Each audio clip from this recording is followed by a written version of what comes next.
Om Ajnanatimirandasya Jnananjanasraka Chakshurunmritam Jena Dasmi Sri Gurave Namaha. Hare Krishna, dear devotees, welcome to ISKCON channel. Today I am going to discuss 20th chapter of Srimad Bhagavatam, 9th canto, in which there is description of dynasty of Puru. As we have discussed, 5 sons of Jajati Maharaj, Jadu, Durvasu, Anu, Druhu, and Puru. Puru is the youngest. Puru was the ruler of the entire world. So his dynasty is being described in this Puru dynasty. I will see who came. This is Pandavas. They came in this Puru dynasty, and Kauravas also. So in verse 1 it is stated, Puror Vansam Pravakhyami Jatra Jato Asi Bharata Jatra Rajasayo Vansya Brahma Vansya Sajangire. Sukadeva Goswami said, O Maharaj Parikshit, descendant of Maharaj Bharata, I shall now describe the dynasty of Puru in which you were born, in which many saintly kings appeared, and from which many dynasties of Brahmanas began. So the son of Puru was Janmejaya, and his son was Prachinban, and the sons and grandsons in the line of Prachinban, one after another, were Pravira, Manusyu, Charupada, Shudyu, Bhogava, etc. In this parampara, in this lineage comes Raudraswa, who had 10 sons. The son of Riteyu was Rantinava, who had 3 sons, Sumati, Dhruva, and Apratihata. And this way, in this lineage comes Rantideva, named Sumati, had a son named Rebhi, and his son was Dusmanda. Dusmanda is very famous, whose son is Bharat. That's why Lord several times addresses Arjuna as Bharata. Comes this line of Bharat. So in verse 8 to 12, we stated how marriage of Dusmanda. While hunting in the forest, Dusmanda once approached the ashram of Mahasi Karma, where he saw an extremely beautiful woman and became attracted to her. And that woman was the daughter of Vishwamitra, and her name was Sakuntala. Her mother was Menaka, who had left her in the forest, where Karnamani found her. Karnamani brought her to his ashram, where he raised and maintained her.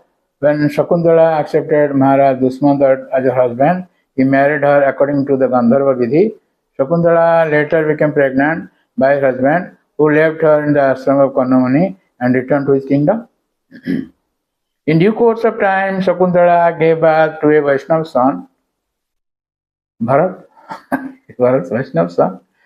But Dusmanda, having returned to the capital, forgot what had taken place. Therefore, when Sakuntala approached him with her newly born child, Maharaj Dusmanda refused to accept them as his wife and son. Later, however, after a mysterious omen, the king accepted them. In verse 20 it is stated that Jada na jagrihe raja bharya anindito sunantang sarva bhutanam ke bhag aha sarini. That means when the king refused to accept his wife and son, who were both irreproachable, and unembodied voice spoke from the sky as an omen and was heard by everyone present.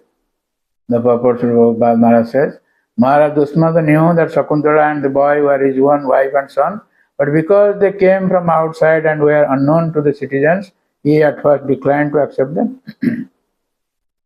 So in 33 and 34, Bharat's rule is described. After Maharaj Dusmanda's death, Bharat, the son of Sakuntala, was enthroned. It is described, I am only telling it in a synopsis or in summary. Described Bharat was so powerful that while he was a small kid, he was playing with lion corps, the infant lions. He was playing.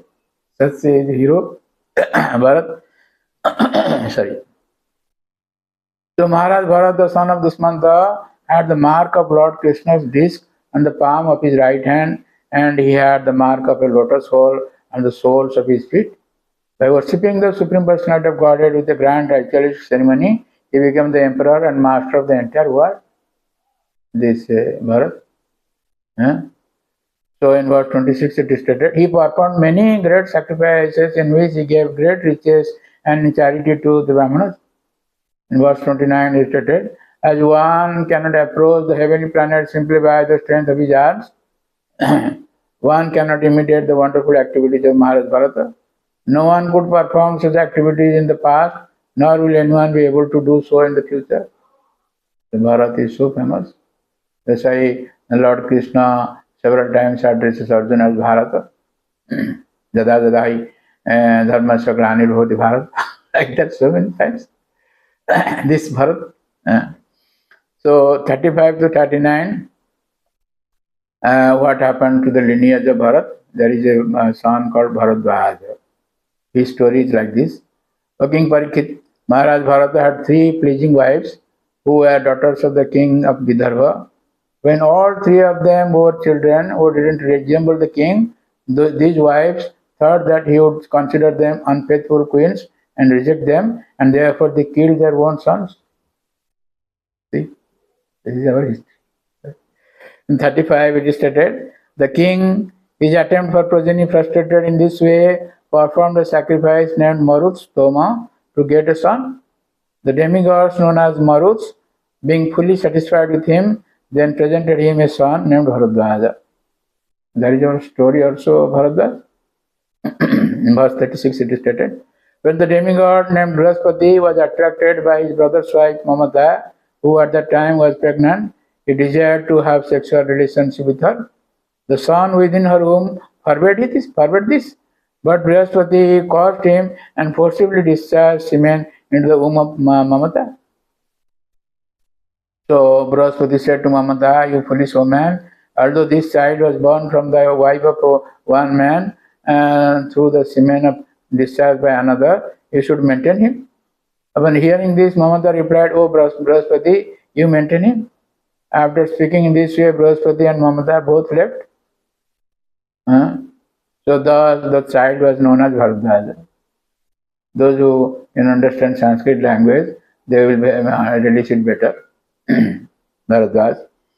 So, in the purport, Srila Prabhupada Maharaj says, from these words it is understood that those who are rejected from the higher planetary system are given a chance to take birth in the most exalted families on this planet Earth.